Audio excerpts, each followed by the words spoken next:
1971 के भारत पाकिस्तान युद्ध में वीर गति को प्राप्त होने वाले झारखंड के लांस नायक अल्बर्ट एक्का परमवीर चक्र विजेता की 3 दिसंबर को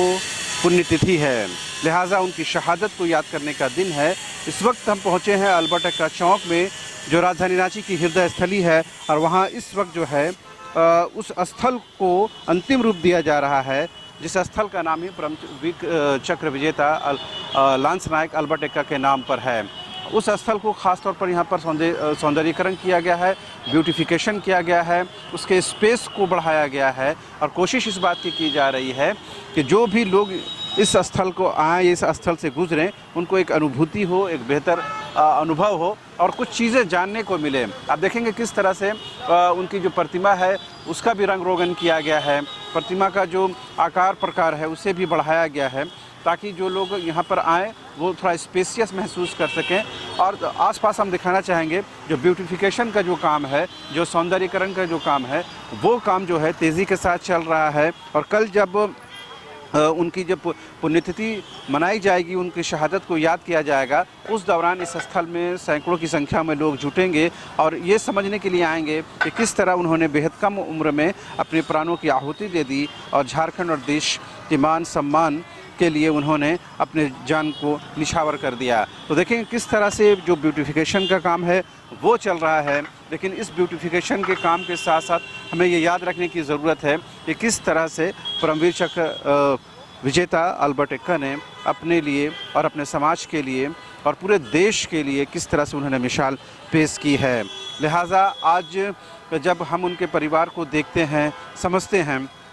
उनकी पत्नी कई कार्यक्रमों में शिरकत करती है, और जब 3 दिसंबर का दिन होगा, जब उनकी पुण्यतिथि का दिन होगा, तो बड़ी संख्या में लोग उनके परिवारजनों से मिलेंगे। कई लोगों ने प्लानिंग की है कि उनके गांव में जाएंगे, पैतृक गांव में जाकर उनके परिवार से मिलेंगे, उनके अपनों से मिलेंगे और ये जानने और समझने की कोशिश करेंगे कि किस तरह से उनका परिवार रहता है। यह दीगर बात है कि राजधानी रांची का जो प्रमुख चौरस्ता है उनके नाम पर समर्पित है, उनके नाम से जाना जाता है, लेकिन उनके परिवार की क्या ज़रूरतें हैं, उनके परिवार की क्या शिकायतें हैं, उनके परिवार की क्या समस्याएं हैं, उसे भी दूर करने की ज़रूरत है। और आपको ये भी याद है कि झारखंड जो है अपने वीर सपूतों के लिए पूरी देश दुनिया में विख्यात है। यहाँ के जो वीर जवान है वो देश की सरहदों की हिफाजत के लिए, देश की सेवा के लिए समर्पित रहते हैं। खास करके आदिवासी मूलवासी समाज के लोग बढ़ चढ़ कर के हिस्सा लेते हैं। ऐसे में जब झारखंड की पहचान और उसकी शिनाख्त और उसकी आइडेंटिटी झारखंड के आदिवासियों से है, मूलवासियों के है, और यहाँ के जल जंगल ज़मीन से है, यहाँ के खनिजों से है, तो ये वक्त बेहतर है कि 3 दिसंबर को हम उन्हें खराज अक़ीदत पेश करने के साथ ही उनके पद चिन्हों पर भी चलने का संकल्प लें, यह जानने और समझने का संकल्प लें कि किस तरह से उन्होंने अपनी छोटी सी उम्र में अपने देश के लिए, अपने समाज के लिए और पूरे हिंदुस्तान के लिए उन्होंने अपने प्राणों की आहुति निछावर कर दी। लिहाजा न्यूज़ बाइस्कोप की तरफ से भी हम उन्हें खराज अक़ीदत पेश करते हैं। कैमरामैन विकास के साथ रांची से शाहनवाज।